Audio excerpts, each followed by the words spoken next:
told you guys that I would make for you guys. And I also had a couple questions come in that kind of reminded me of it. So I know a lot of you are into, you know, trying to get into real estate, interested in real estate, interested how everything works. So holding me accountable to that video that I said that I will make, breaking down the numbers from my most recent flip. So, you know, I'm opening up the books here for y'all, man, to see, you guys can see what is like in the realm of possibility, like what's actually possible versus what you think it's not possible. You know what I'm saying? And then always, you know, you always got to be positive about everything that you do, regardless of what anybody else says, right? Because, you know, when I first tried to get into real estate, there was some people, man, that, you know, that laughed at me, that just didn't believe in what I was trying to do with my vision. And I had to, you know, I took it on the chin, man. I just took that wood, right? I call that wood. So I took that wood they were giving me and I used it to fuel my fire, man. And then I took off like a rocket. And I'm sure they're sitting around now, you know, wondering who's getting the last laugh. You know what I mean? So diving right in, my peeps. So whenever you do like a real estate transaction, you know, there used to be like HUD-1 forms, but now they've moved to what's called a CD, which is a closing disclosure, which basically discloses all of your fees for the transactions, i.e. realtor fees, you know, any state or property tax, any like, you know, maybe let's say you have a water bill or electric bill, you know, things of that nature, you know, loan fees, origination fees, you got to pay your attorney and stuff like that, closing attorney. So all of those fees are considered closing costs, and all of those are broken down in detail by number on the closing disclosure. Okay, so that's what I have with me here today is the closing disclosure from that transaction that I just did, 81 Summer Street, Hyde Park, Mass. I have blacked out some, you know, information that's private. You know, I'm not out here airing out nobody's business and stuff like that. But if there's anything that you do want to know, you can DM me. And if it's within the realm of feasibility, I'll share that information with you. So this first page here, I'm trying to make it so you guys can see, right? So we have closing disclosure, okay? And then we have the date, okay? You guys should be able to see that, or whatever, freeze it, zoom it in. So we have the date of the transaction, which was 9/30. We have the property address, 81 Summer Street, Hyde Park, Mass. Over here, we have the seller, which is my company, Rodriguez Properties, Inc. And then we have, sheesh, let me go over this way. So over here we have the selling cost, right? What the property sold for. So if it sold for $680, 110.29. You can see that, right? And then we have a couple of adjustments that were paid out. A couple minute dollars here, $10.05 and 24 cents for city taxes for the parcel. Okay. And then over here, you know, all of this information is blacked out. It's just realtor information, attorney information, escrow information. But at the bottom here is the meat and potatoes, which basically tells you what your closing costs were and what you actually took to the bank with you, right? So in this particular scenario, you know, we sold it for $680, right? Closing due $680, then due to the seller at closing, right? I can't even see. Okay, my bad.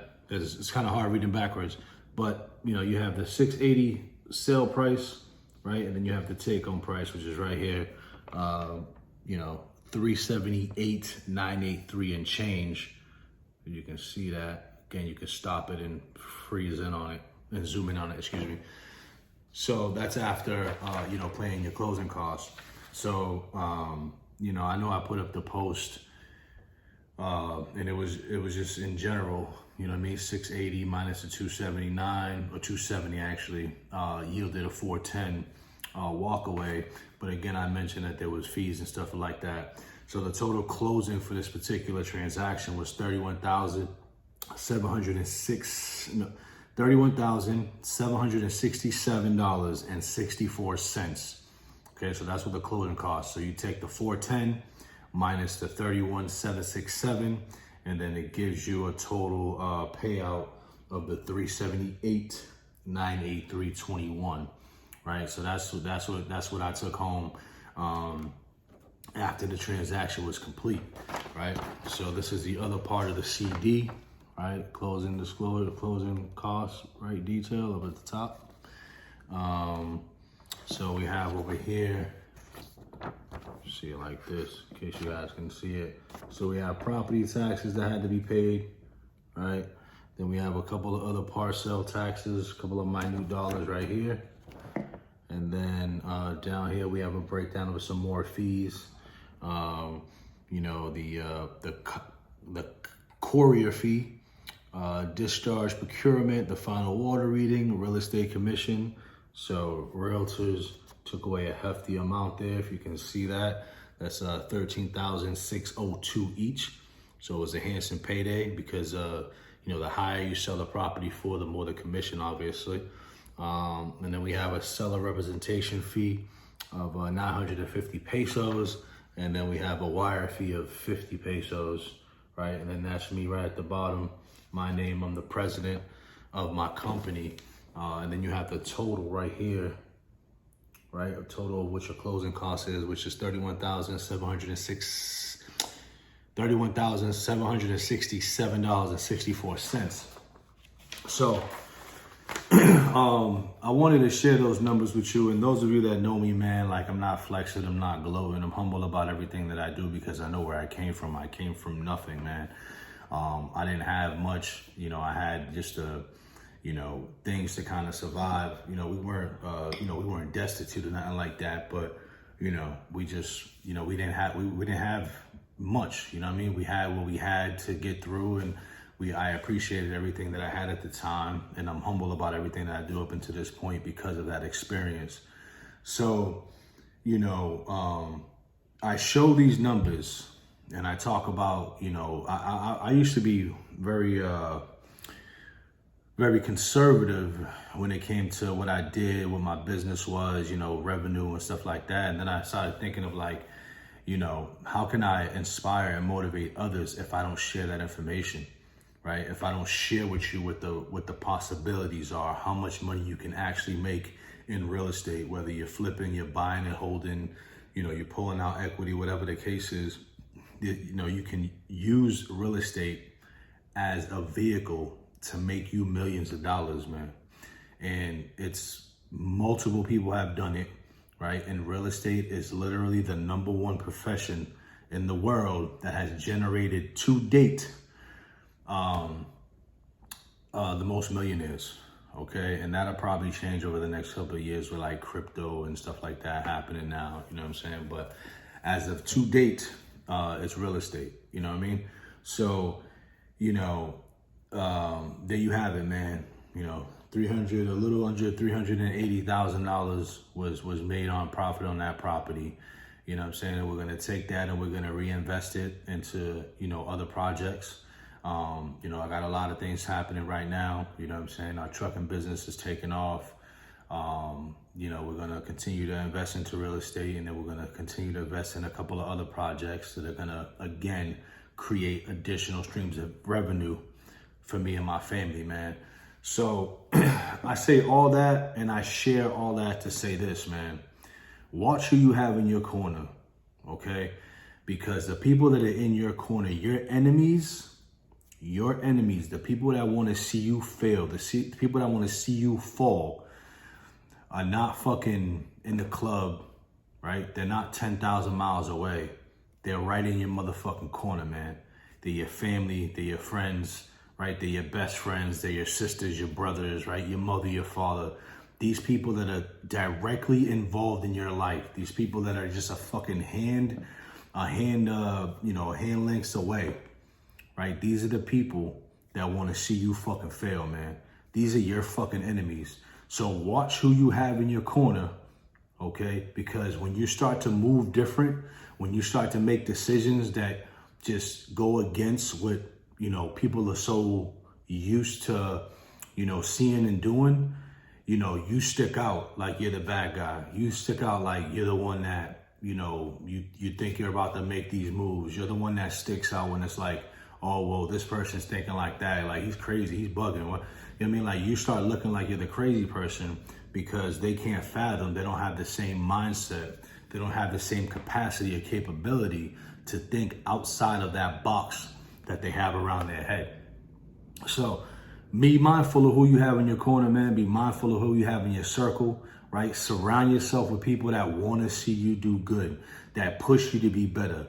That if you tell them like, yo, Monday I'm going to the gym, and then Monday comes around and they give you that phone call like, yo, did you go to the gym? And you say, nah, you know, I slacked off. And then they start ripping you a new asshole. Surround yourself with people like that hold you accountable to what you say.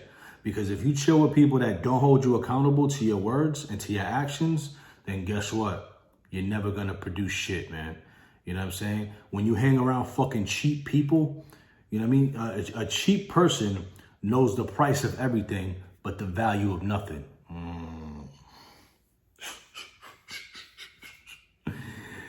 Oh, man. Cheap people know the fucking value of everything, what everything costs. Cheap people know the cost of everything, but the value of nothing. Let that shit settle in, okay? So, you know, we out here, we're changing the way we do things. We're changing our mindset. You know, we're breaking the link in the chain. We're doing things differently. We're here to create generational wealth, right? For our families. We're not here to live fucking paycheck to paycheck. We're not here to be broke, to live off the system, to continue to perpetuate the stereotype that most of us minorities are living.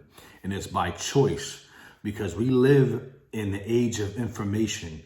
So if you continue to let yourself be handicapped with as big as the internet is, with as much information as there out there right now, then you deserve to be where you're at. You know what I'm saying? But with all of these resources that we have at our disposal, there's literally no excuse as to why you can't go out and perform, become different, and do stuff differently to better you and your family, man.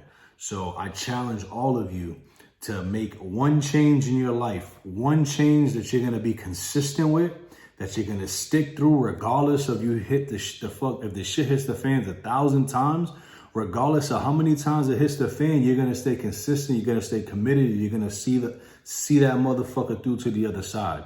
And then once you're done with that, then you add something else to your plate, right? You need to take incremental baby steps, right? You don't go and be like, yo, I'm going to stop eating meat, and you just go cold turkey, right? You do it incrementally. Maybe you stop eating pork, then steak, then chicken, then turkey, whatever the case is, right? You do it in increments, right? But you stay consistent, and then you build upon those building blocks to get yourself to the top, to the next level. So, you know, there it is, my people. You know what I'm saying? Those are the numbers of my most recent, flip. You know, it's one of many. You know, I've done them in the past, and I'm going to continue to do them moving forward in the future. But I'm just showing you what the possibility is of how much money you can make. If I was still chilling around the same people and still listening to the dumb motherfuckers that I used to chill with, right? If I was still, I wouldn't even see a fraction of that. But I'm out here living good. I'm out here living my dream. I'm out here taking action on whatever it is that I want to do and making shit happen, man.